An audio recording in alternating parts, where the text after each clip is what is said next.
ایک دفعہ موسیٰ علیہ السلام نے کہا یا اللہ آپ نافرمان کو بڑی دنیا دیتے ہو، فرما بردار کو تھوڑی تھوڑی ترقی دو.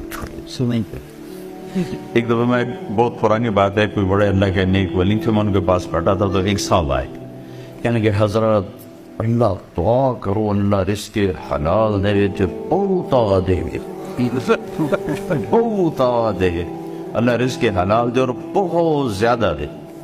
تو آگے وہ بزرگ تھے، اردو نہیں بولتے تھے، پنجابی بولا کرتے، انہوں نے بڑے بول باندھانے کہ 40 سال پرانی بات ہے پر ایسے ٹکی ہوئی ہے.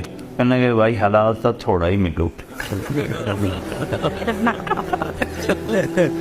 تو اس وقت تو میں دین نہیں پڑھا تھا، لیکن جب میں نے قرآن پڑھا تو مجھے ان بزرگوں کی بات یاد ہے کہ انہوں نے قرآن سے بات کی بھائی حلال تھا تھوڑا ہی ملو.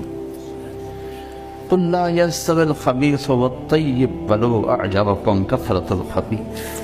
انہیں بتا دو حلال اور حرام برابر نہیں ہے، اگرچہ حرام بہت زیادہ ہوتا ہے اور اس کی کثرت تمہارے دل کو بہت اچھی لگتی ہے، لیکن یاد رکھنا کہ حرام میں کبھی زندگی نہیں بنتی.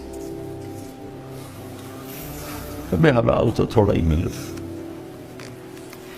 تو اللہ تعالیٰ نے موسیٰ علیہ السلام کے قصے سے یہ بات سمجھائی کہ گھر میں، جاب میں، دفتر میں، لندن میں، مکہ میں، مدینہ میں اللہ کے پابند بن کے چلو. کہا یہ تو نقصان ہو جائے گا، کہ نہیں ہوگا، اللہ گارنٹی دے رہا. اچھا ہو گیا، امتحان دی کی جگہ ہو گیا تو سارے کا سارا انشورڈ ہو گیا، یا تمہاری اگلی نسل کو مل جائے گا اور یہ آگے تمہیں مل جائے.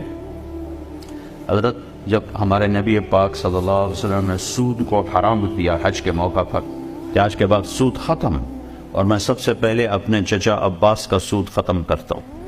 حضرت عباس پورا بینک تھے، تو انہوں نے کہا میرے نبی نے میرا سود ختم کیا، میں اصل میں ختم کرتا ہوں.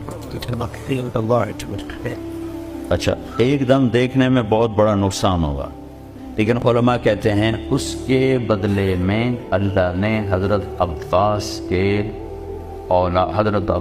کی اولاد کو 535 سال حکومت عطا فرمایا، جس کو عباسی حکومت کہتے ہیں.